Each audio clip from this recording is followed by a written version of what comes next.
한국을 빛낸 100명의 위인들 제5화 광개토대왕. 광개토대왕은 고구려의 제19대 왕이다. 22년의 재위 기간 동안 다수의 정복 전쟁을 통해 고구려의 영역을 크게 확장하였고 한반도와 만주 일대에서 강력한 영향력을 획득하였다. 광개토왕은 고구려의 제18대 왕인 고국양왕의 아들로 이름은 담덕이다. 중국 측 기록에는 이름이 안으로 기록되어 있다.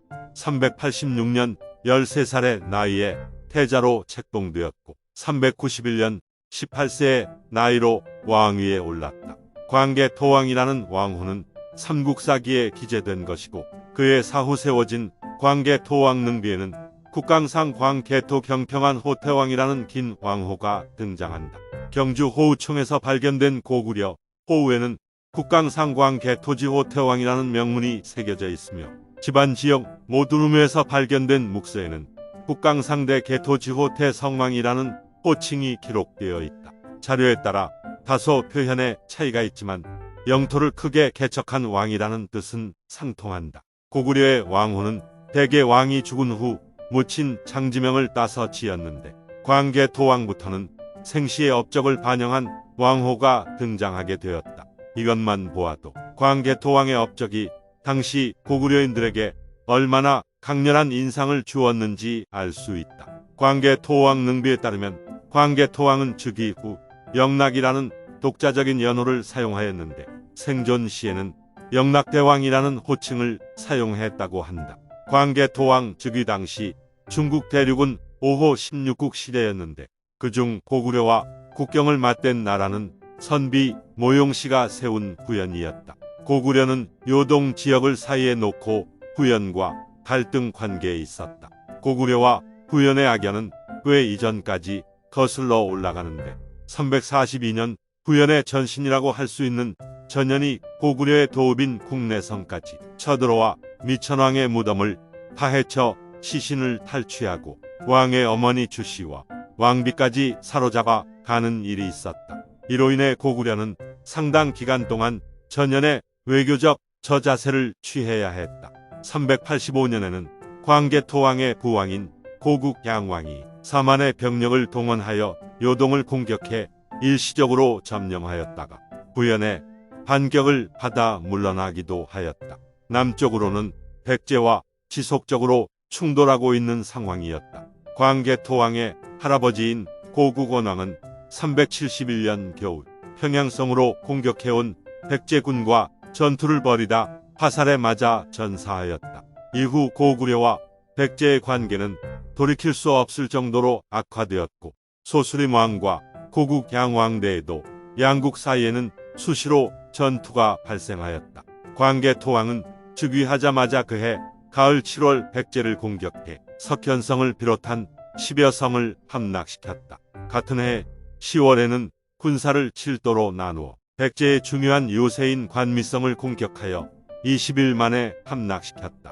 이후 백제의 반격이 몇 차례 있었으나 모두 격퇴하였다. 395년에는 직접 군대를 이끌고 거란의 일파인 패류에 대한 정벌을 감행하였다.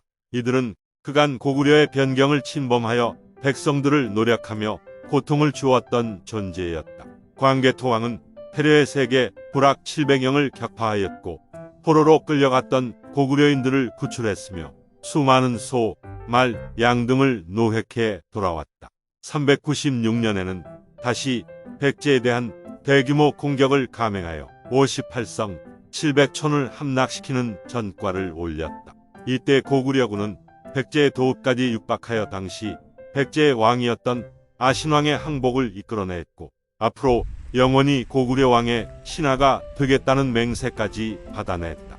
또한 아신왕의 아우를 비롯하여 대신 10명을 인질로 삼고 남녀 1000명의 포로와 세포 1000피를 획득하여 개선하였다. 398년에는 군대를 파견해 식신, 숙신 지역으로 보내 조공을 바치게 하고 고구려의 통제를 강화하였다. 400년에는 1년 전에 있었던 신라, 나무랑의 구원 요청을 받아들여 보병과 기병 5만 명을 파견해 신라 경내를 침범한 외의 군대를 몰아냈으며 더 나아가 가야, 지방에까지 진입하여 대규모 군사 작전을 펼쳤다. 이 원정으로 인해 한반도 남부의 세력 구도의 일대 전환이 발생하여 신라는 가야에 대한 우위를 확보하게 되었고, 고구려는 신라에 정치적 외교적으로 강력한 영향력을 행사할 수 있게 되었다. 신라와 가야 지방에서 고구려군에 패퇴하였던 외는 404년 지금의 황해도 지방인 대방 지역으로 침입해 들어오기도 했으나 광개토왕이 직접 군대를 이끌고 가 괴멸시켰다.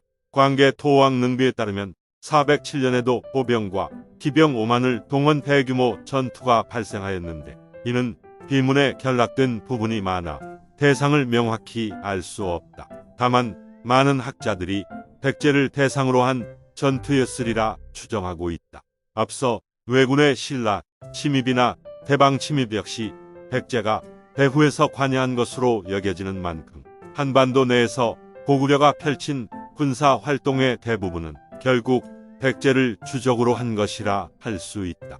한편 고구려가 한반도 남부에서 대규모 군사 원정을 펼치던 때 서쪽 국경에서는 후연의 침입이 있었다. 400년 후연왕 모용성이 몸소 3만의 병력을 이끌고 쳐들어와 고구려의 신성과 남소성을 함락하고 고구려 백성 5천여 호를 끌고 간 것이다. 이후 고구려는 후연에 대한 보복 공격에 나섰고, 양국 사이에는 몇 년에 걸쳐 치열한 공방전이 펼쳐지게 되었다. 이 싸움은 407년 후연에 정변이 발생하여 후견 정권이 들어서며 비로소 종식되었다.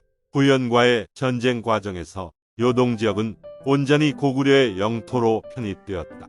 410년에는 왕이 직접 군대를 이끌고 동부여를 정벌하였고, 동부여의 지배층 혹은 집단명을 의미하는 것으로 보이는 암노들을 데리고 개선하였다.